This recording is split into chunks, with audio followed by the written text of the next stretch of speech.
인간로 함께 보고 있습니다. 송나라 때 선사들의 이야기 19번째 보리달마 스님이에요. 보리달마 스님이 과거 양나라에서 위나라로 가는 도중에 숭산 아래를 지나가다 소림사에 머물렀는데 그곳에서 주장자를 기대 놓고 벽을 향해 앉아 있었을 뿐이지 참선을 익힌 것은 아니다. 오랜 세월이 흐르다 보니 사람들은 그 까닭을 까마득히 모르고서 이 일을 가지고 달마 스님이 참선을 하였다고 말들 한다. 9년 면벽 수행하셨다. 아니다. 도인이 뭘 또 수행을 하겠냐. 늘 본래 수행이고 선이란 참선선자 선이란 여러 수행 가운데 하나일 뿐인데 어떻게 참선으로 성인의 도를 다 할 수 있겠는가? 그럼에도 당시 사람들은 그렇게 생각하였고 역사를 쓰는 자도 덩달아 선승의 전기를 쓸 때면 마른 나무나 꺼진 재와 같은 무리로 만들어 버렸다. 이렇게 해야 참선이다. 산에 틀어박혀가지고 사람 안 만나고 벽만 보고 9년씩 해야 그게 참선이다, 선이다. 이런 식으로 사람들의 모양을 이제 봐야 하는 걸로 보고 그 다음에 또 모양을 팔아야 장사가 되고 달마 스님께서 그러면 9년 동안 벽 보고 앉아 계신 걸 팔으셨겠냐. 당시 사람들이 그렇게 생각하고 기록을 남기는 사람들도 그렇게 쓰고 그렇다고 성인의 도가 선에 그치는 것도 아니지만 한편 선을 어기는 것도 아니다. 이는 마치 역이 주역, 역이 양에서 나온 것이지만 또한 양을 떠날 수 없는 것과 같은 예이다. 이다 해도 역을 다 표현할 수 없지만 음약 아니다 할 수도 없는 노릇이고 모양 이전이다. 모양 이전이다 하면 또 모양 이전인 뭔가를 또 더듬고 개념을 만들고 과학으로 접근할 수도 있는 거고 전생으로 생각할 수도 있을 테고 다 자기 진인 업식 따라서 20번째 홍인 스님의 내력 5조 홍인 옛말에 의하면 사조도신 스님이 파두산에 있을 무렵 그 산 중에 이름 없는 노승 한 분이 있었는데 이름이 없습니다. 오로지 소나무만 심었으므로 사람들은 그를 소나무 심는 노인 제송도자라고 하였다. 어느 날 그가 설법을 좀 해주십시오 하고 청하자 사조 도신 스님이 그대는 이미 늙었으니 도를 듣는다 한들 널리 펼 수 있겠는가. 혹시 그대가 다시 태어나 찾아온다 하여도 늦었다고 생각하리라. 사조 스님께서 삼조 승찬 사조 도신 그리고 지금은 오조 홍인 스님 이야기인 거고 너는 미안한데 너는 인연 없어. 그 몸으로도 늙었고 그렇게 여기서 끝냈으면 또 모르겠는데 너는 다시 태어나서 와도 늦었다. 그러면은 무슨 소리냐? 노승은 마침내 그곳을 떠나 소나무 심던 노승은 떠났어요. 실망을 했는지 시냇가에 빨래하는 한 처녀를 보고서 정중하게 물었다. 하룻밤 묵어갈 수 있겠소? 저희 집에 어른이 계시니 가서 부탁해 보시오. 그대가 응낙한다면 가보겠소. 그러자 처녀는 고개를 끄덕여 그러라고 하였고 노승은 지팡이를 휘두르며 그곳을 떠나갔다. 이런 건 어떤 느낌을 이야기하는 표현일란지 지팡이를 휘두르며 그곳을 떠나갔다. 기분이 좋았다는 건지. 그 처녀는 주씨 집안의 막내딸이었는데 집에 돌아오자 아기를 잉태하니 그의 부모는 우선 이야기를 좀 보겠습니다. 몹시 화가 나서 쫓아내버렸다. 그 처녀는 갈 곳이 없어 낮에는 동네에서 길쌈으로 품팔이를 하고 밤에는 행각승이 묵어가는 객사 아래에서 잠을 자며 지내다가 사내 아이를 낳았다. 그리고는 불길하다 하여 물속에 버렸으나 이튿날 보니 물길을 거슬러 올라왔는데 물 따라서 떠내려간 게 아니라 거슬러 올라왔다. 몸이 매우 선명하기에 깜짝 놀라 건져 올렸다. 자라면서 어머니를 따라 구걸을 하니 그 고을 사람들이 성 없는 아이, 아비 없는 아이라고 불렀다. 사조 스님이 황매산으로 가는 길에 이 아이를 보고 장난삼아 물었다. 너의 성이 무엇이냐? 성이 있기는 합니다만 보통 성씨가 아닙니다. 무슨 성이냐? 불성입니다.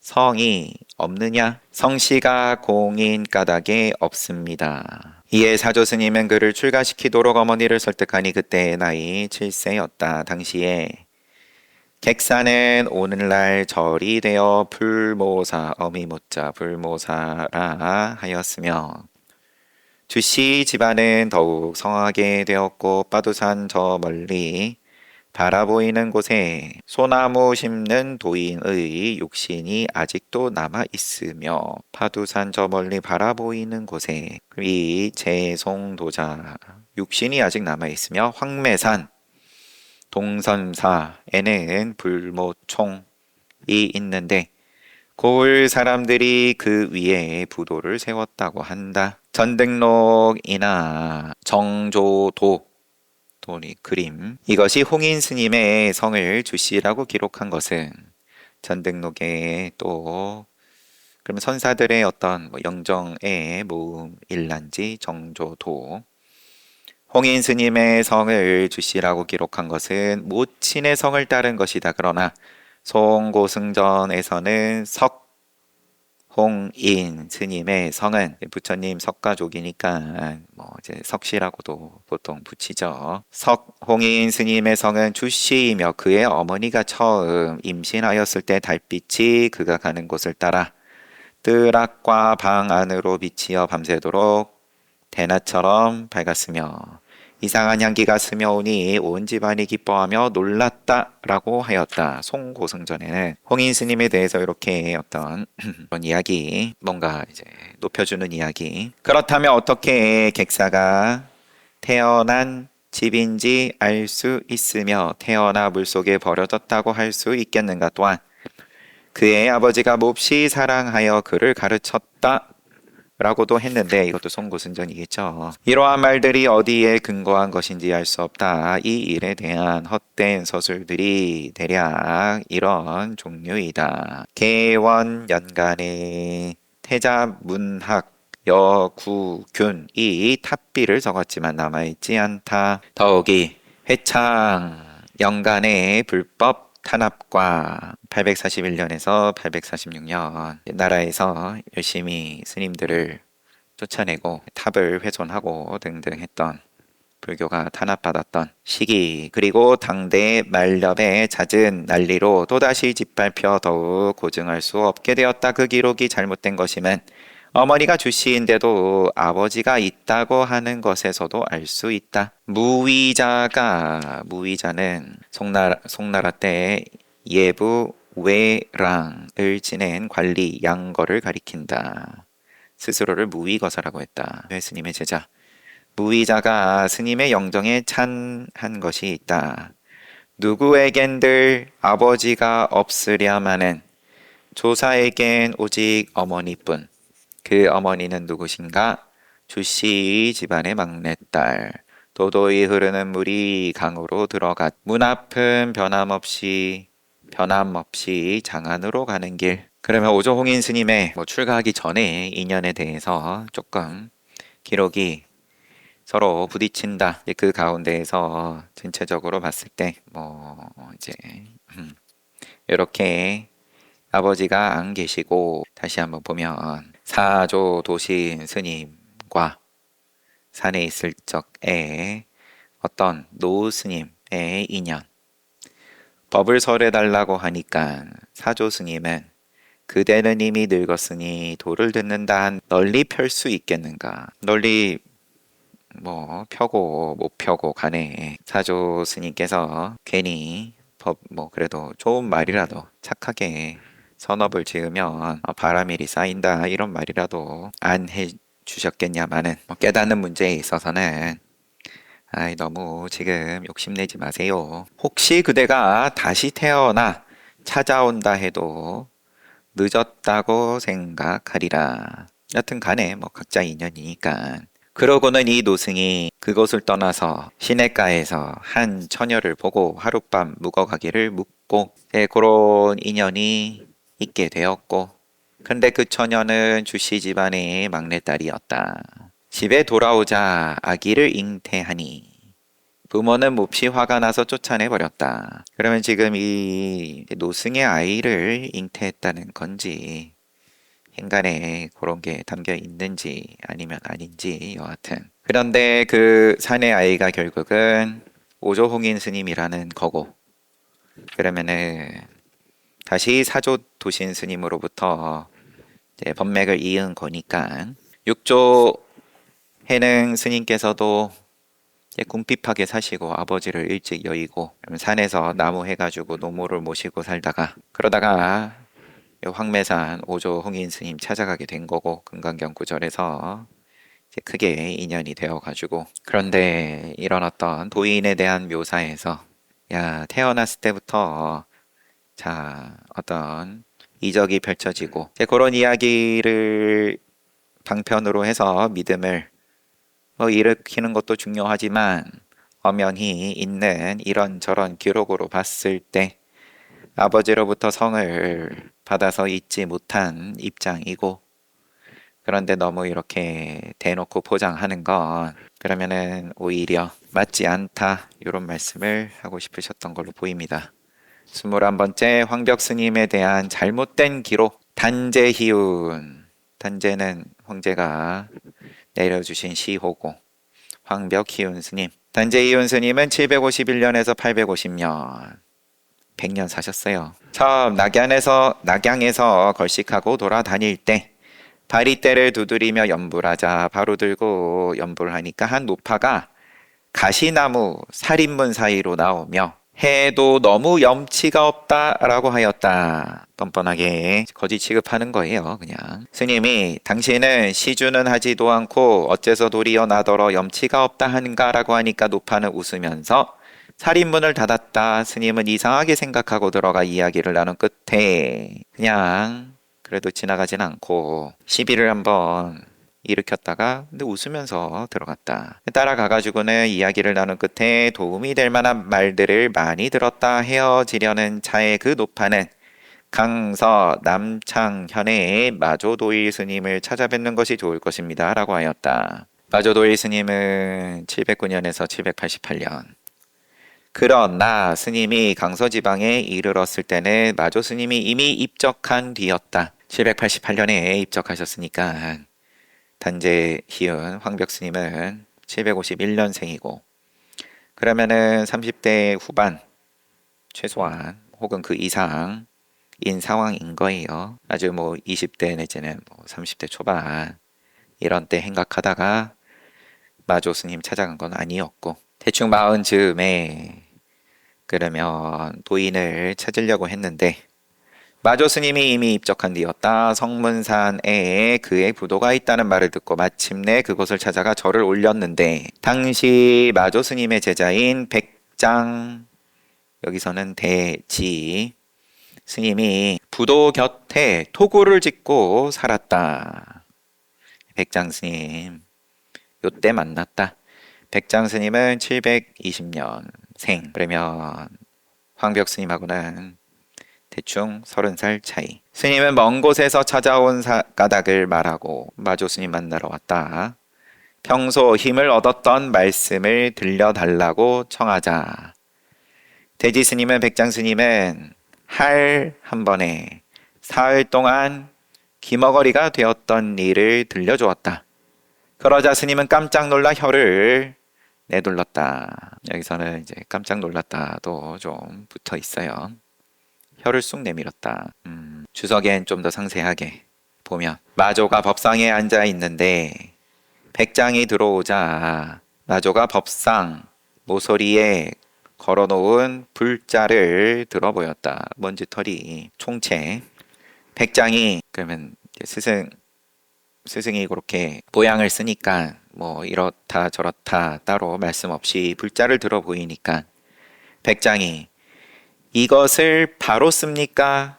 여의고 씁니까? 바로 씁니까?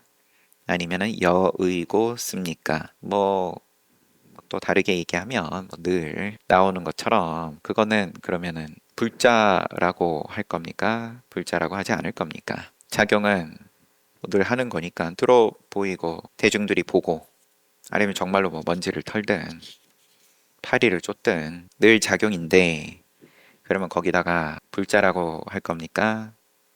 아니면은 불자 아니라고 할 겁니까? 마조가 불자를 원래 자리에 도로 걸었다. 다시 그냥 걸어놨어요.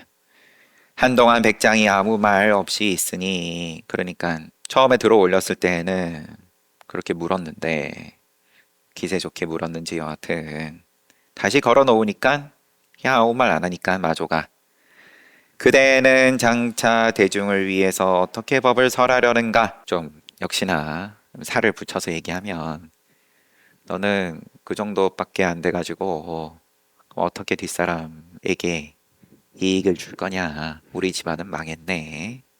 뭐 이런 느낌일 수 있죠. 장차 대중을 위해서 어떻게 법을 설하려는가? 이 정도에서 그냥 입 다물고 있는 거면 다그치는 뭐 말일 수 있고 백장이 제자가 자기가 그럼 나가가지고 걸려있던 불자를 들어 보이니 마조가 이번에는 똑같이 물었어요. 이를 바로 쓰는가 여의고 쓰는가 하고 물었다. 백장이 아무 말 없이 불자를 도로 제자리에 걸자. 서로 역할이 바뀌어가지고 똑같은 모양을 지금 주고받았는데 그러면은 마조 스님이 마조가 병력 같은 할을 한번 하였다. 이 할에 백장이 사흘 동안 귀가 먹었다가 깨어나서 마조가 하를 한 뜻을 깨닫고 마조의 법을 이었다. 이렇게 주석에 이 이야기를 다시 돌아와서 황벽 스님이 마조 스님 만나고 싶어서 왔더니만 이미 입적하셨고 제자인 백장 스님한테 힘을 얻었던 말씀을 어떻게 그러면 마조 스님으로부터 가르침 받아서 그러면 안목을 얻으셨습니까? 이곳을 물으니까 요 이야기를 해준 거죠. 그러니까 황벽 스님이 깜짝 놀라 혀를 내둘렀다. 그 후 오랫동안 교류하다가 노년에야 다시 신오 백장산으로 옮겨 살게 되었는데 그 시기를 살펴보면 노파가 죽은 지 오랜 뒤였다. 그런데도 송고승전에서는 노파가 단재 스님이 황벽 스님이 백장 스님을 칭견하도록 축원했다라고 하니 잘못된 글이다 하고 끝났어요. 우선 탁발하고 그러고 마을에서 있을 때 노파 만나서 마조 스님 인연이 되었고 마조 스님 이야기를 들었고 찾아갔는데 마조 스님은 입적하셨고 백장 스님으로부터 가르침을 받았고 그 후에 오랫동안 교류하다가 노년에야 황벽 스님 노년이겠죠. 백장산으로 옮겨 살게 되었는데 그 시기를 살펴보면 이미 노파는 죽은 지 오랜 뒤였을 텐데도 송고승전에서는 노파가 한 번 더 등장한다. 노파가 황벽 스님이 백장 스님을 칭견하도록 축원했다. 이렇게 보는 게 맞는지 여하튼 이 시비에 괜히 발을 담그진 않겠습니다. 황벽 스님 이야기 내지는 마조 스님과 백장 스님의 이야기가 그걸로 배부르니까 22번째 운거 불인 운거 도응 스님을 말하는 걸란지 여기서의 운거불인 스님은 1032년에서 1098년이므로 아닌 것으로 운거불인 스님이 말하였다. 운문 스님의 설법은 마치 구름 흘러가듯 막힘이 없었지만 사람들이 자기 말을 기록하는 것을 달갑게 생각하지 않았다. 혹시라도 기록하는 것을 보면 반드시 욕을 하고 쫓아버리면서 네 입은 쓰지도 않고 내 말만 기록하니 뒷날 나를 팔아먹을 놈이로구나 라고 하였다. 스님 방에서 여러 근기의 납자들을 대하던 기록이 남은 것은 모두 향림 스님이 가르침을 밝히려고 종이로 옷을 만들어 듣는 대로 옷 위에 적은 것들이다. 그런데 뒷날 공부하는 사람들은 언어 문자만을 찾아 헤매니 그것은 그물을 입으로 불어 팽팽히 하려는 헛짓거리다. 미취강이가 아니라면 어리석은 사람일 것이니 한탄스러운 일이다. 송고승전에 빠진 운문 스님 말씀을 또 이렇게 운거 부린 스님의 입을 빌려서 이제 한 꼭지 넣어놨습니다. 운거 부린이 스님이 어떤 분인지는 지금 모를 일이고, 운문 스님은 당신의 가르침을 기록하는 것에 대해서 아주 싫어하셨다. 그런데도 향림 스님이 기록을 남기고 종이로 옷을 만들어서 듣는 대로 옷 위에 적은 것들이다. 이 시절의 기록이라 하면 종이에다 먹으로써 기록하는 게 전부였겠죠, 아마도. 그러니까 종이 펼쳐놓고 거기다가 쓰고 있으면 박살 나니까, 그러면 뭔가 요령을 부린 거죠. 종이로 옷을 만들어서 그러면 당연히 이쁘게 써지지는 않았겠지만 과연 몰래가 가능한 건지는 잘 모르겠습니다. 아니면 그 정도는, 내지는 향림 증원 스님도 큰 선지식이시니까 그냥 내버려 두셨던 거겠죠. 제자가 하는 모양에 대해서. 23번째 네 가지 마음의 체험. 현사사비, 네 가지 마음. 현사사비 스님이 산에서 나무를 하는데 곁에 있던 스님이 소리쳤다. 스님, 호랑이 좀 보시오. 실제로 호랑이가 어디서 저 건너편 산에라도 보였는지 여하튼, 그러면 볼만 하겠죠, 여하튼. 내지는 계속 보겠습니다. 스님, 호랑이 좀 보시오. 스님은 호랑이를 본 후 그 스님을 돌아보면서 너로구나. 문답은 이렇게 끝났습니다. 그래도 문답만 있었으면 호랑이가 없는데 법가령 하려고 스님, 호랑이 좀 보시오 하고 물어왔는지 이제 그것도 애매할 뻔했는데, 여기 기록에는 스님은 호랑이를 본 후에 그 스님을 돌아보면서 너로구나. 영윤 법사가, 영윤 법사는 지금 590년에서 682년이라고 되어 있습니다. 그러니까 동시대 사람이 지금 아니에요. 현사사비 스님은 835년생. 영윤 법사가 산길을 걷다가 산불을 만났는데 불길이 세차게 번져오자 큰 재난을 당했습니다. 함께 길을 가던 이들은 모두 피하였지만 스님은 평소처럼 평안히 걸으며 마음 밖에 별다른 불은 없다. 불이란 실제로 마음에서 일어난다. 라고 하고, 또 불은 도망할 수 있지만 면할 수는 없다. 라고 하더니 불길이 다다르자 휩싸여 죽고 말았다. 당시 인연이 이랬는지 여하튼 미룰 수는 있지만 아예 건너뛸 수는 없다. 엄양 스님은, 엄양존자 보통, 홀로 산사에 살았는데 뱀과 호랑이가 스님의 손바닥 위에 놓인 먹이를 먹었다. 또 귀종사의 지상 스님이 풀을 베다가 뱀을 죽이자 곁에 있던 스님이 보고서는 오래전부터 귀종사의 명성을 들어왔는데 오늘 정말 포악한 중 하나를 보는군 하니까 지상 스님은 네가 포악하냐 내가 포악하냐 이런저런 이야기들을 쭉 인용을 하시고, 내가 듣기로는 반야에 가까워지려면 마음으로 네 가지를 분명히 경험해야 한다고 한다. 그것은 이를 깨달음, 이치를 깨달음, 일과 이치를 동시에 깨달음, 일과 이치를 동시에 벗어남. 이와 사에 있어서 인과법과 열반에 있어서 네 가지로서 처음 이게 또 순서가 의미가 있겠죠. 이를 깨닫는다. 사를 깨닫고, 그 다음에는 이치를 깨닫고, 일과 이치를 동시에 깨닫고, 일과 이치를 동시에 벗어난다. 선문에는 또 네 가지 감춘칼, 사장봉이라는 활용이 있다. 앞에 반야에 가까워지는 체험으로 자신을 닦고, 뒤에 말한 감춘 칼을 활용하여 중생을 지도한다. 사장봉, 네 개의 장봉이다. 여기 주석은 인천 안목이란 어록에 암두 전활이 고안한 네 가지 감춘 칼이 전한다. 첫째, 취사는 모두가 일임. 둘째, 취일이 모두가 이치이다. 셋째, 입취. 일과 이치가 함께. 넷째, 출취. 일과 이치가 모두 사라짐. 현사사비 스님 이야기는 호랑이 좀 보시오. 산에서 나무를 한 대 같이 울력하던 옆에 있던 스님이 호랑이 좀 보시오. 그러니까 여기에 그럼 뒤에 네 가지 마음. 일을 깨닫고 이치를 깨닫고 일과 이치를 동시에 깨닫고 일과 이치를 동시에 벗어난다.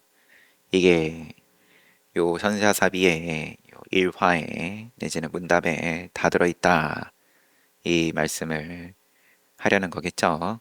스님, 호랑이 좀 보시오. 스님은 호랑이를 보고, 그럼 이게 사인 거고, 늘 삼라만상의 작용인 거고, 또 그 스님을 돌아보면서 말하였다. 너로구나. 일과 일을 알고, 이치도 알고, 둘이 다르지 않음을 알고, 또 그러하기에 일과 이치를 다 벗어난 입장으로서의 현사사비 스님의 작용이 여기서 보이냐. 현사사비뿐만 아니라 영윤 법사는 산불 만나서 일행들은 다 도망가고 당신은 마음 바깥에 달리 불이 없다. 타물이 없다. 물건물. 불이란 실제로 마음에서 일어난다. 도망할 수 있지만 면할 수는 없다. 무슨 소리냐? 도망할 수 있지만 면할 수는 없다. 엄양존자는 산에 혼자 살면서 뱀과 호랑이가 스님의 손바닥 위에 먹인 먹이를 먹었다. 귀종의 지상 스님은 울력하다가 일부러 죽인 건 아니고 풀 베다가 그거는 뭐를 일려나요? 풀 베다가 뱀이 나와서 일부러 죽였든 여하튼 뱀을 죽이니까 곁에 있던 스님이 어떻게 이렇게 자비심이 없냐? 훌륭한 줄 알았는데 잔인하네. 이런 이야기 하니까 지상 스님은 네가 잔인하냐? 내가 잔인하냐? 24번째 도오 스님의 종파에 대한 시비. 천황도오 형주 천황사 도오 스님에 대한 전등록의 기록은 다음과 같다. 도오는 석도이천 스님의 법을 이어 천황사에 머물렀다. 무주 동양 사람으로 속성은 장씨 14사에 출가하여 명주의 큰 스님에게서 삭발하였고 25세에 항주 중림사에서 구족계를 받았다. 처음에 경산 국일 스님을 찾아 5년 동안 시봉하다가 대력 영간에 도 스님은 748년생이시고 그러면 대력 영간에 종릉에 가서 마조 스님을 찾아뵙고 3년 후에 석도이천의 문화에 이르렀다. 그러면 이때 당시에 양대 산맥 마조 도일 스님하고 석도이천 양쪽의 맛을 다 보셨다. 원화 정해년 4월에 입적하니 향년 60세 범납은 35세이다. 한편 달관 다명 스님의 오가종파 책 이름에서는 도는 마조 스님의 법을 계승하였다. 여기서는 또 마조 스님에게 향을 사렀다. 법을 이었다. 라고 하면서 당나라 구현소가 지은 비문을 인용하였다. 그 근거로서 비문 전체는 수천 마디인데 요지는 이렇다. 스님의 호는 도이며 적응 사람으로 속성은 최시인이 바로 최자옥의 후손이다. 15세의 장사사 담저 율사에게 출가하여 23세에 숭산의 율떡 스님을 찾아가 계를 받았으며 석도이천 스님을 참방하여 2년 동안 정진하였으나 깨달은 바 없어 장안으로 들어가 남양 해충 국사를 시봉하였다.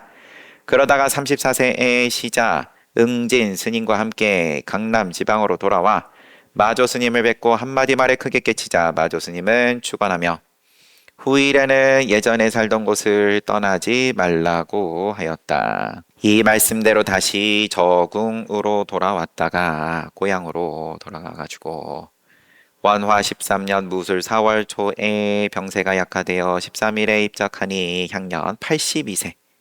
범납은 63세이다. 차이가 많이 나요, 이러면. 돌아가신 해도 그러하고 전등록의 기록은 60세를 사셨고 여기 비문의 기록에 따르면 82세를 사셨고 이 두 전기를 살펴보면 두 사람으로 보인다.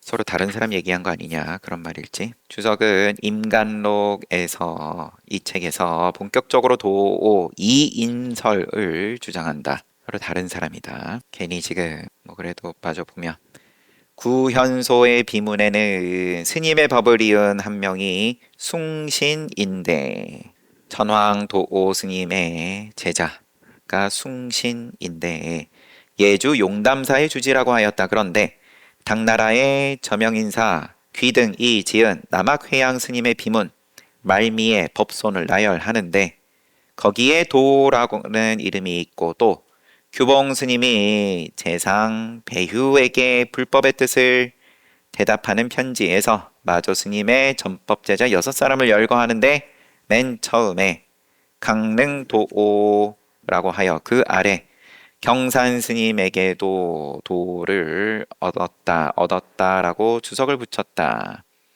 그러니 요즘 운문종과 임재종에서 부질없이 자기네 조사라 우기는 것을 웃기는 짓이다. 이렇게 끝났어요. 그럼 천황도 스님께서 평상시에 쓰신 가풍이 어떠하냐? 거기서 좀 더 마조도일 스님의 맛이 느껴지냐? 아니면은 석도이천 스님의 향기가 나냐? 이게 또 마찬가지로 명확하지가 않으니까 그런 거겠죠. 근데 지금 각범, 해용 각범 선사께서는 지금 다른 사람이다 애초에. 그리고 그 근거로서 또 몇 가지를 말씀하시는데 뭐 안 중요한 거야 아니겠지만 중요한 거야. 더 중요한 거야. 내 괴로움이 그러면 어떻게 해결이 될 거냐? 마조 도일 스님이고 석도 이천 스님이고 누구의 법맥을 이었냐?